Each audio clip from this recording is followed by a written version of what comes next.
мушфиқӣ, салла ва ҷомаи ҳокими шаҳр. шаби мушфиқӣ аз яке аз кӯчаҳои Бухоро мегузашт. марди мастеро дид, ки дар миёни роҳ хобидааст. ӯро баргардонд ва шинохт, ки ин шахс худи ҳокими шаҳр аст. ба рӯяш як лагат зад, аммо ҳоким ба ҳуш наомад. пас мушфиқӣ салла ва ҷомаи ҳокими шаҳрро аз танаш берун оварда, пӯшида роҳи худро идома дод.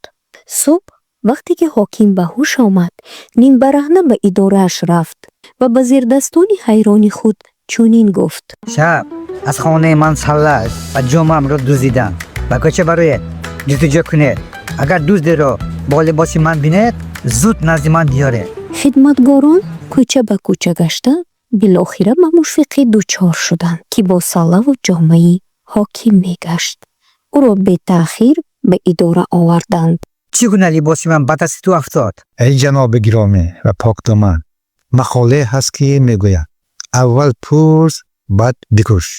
шаб дар яке аз кӯчаҳои шаҳр ба авбоше дучор шудам, ки масту бехуд дар миёни роҳ хобида буд.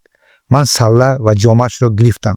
агар ҳатто эҳтимол, ки он шахс шумо бошед, пас ин либосро албатта метавонед ба худ гиред.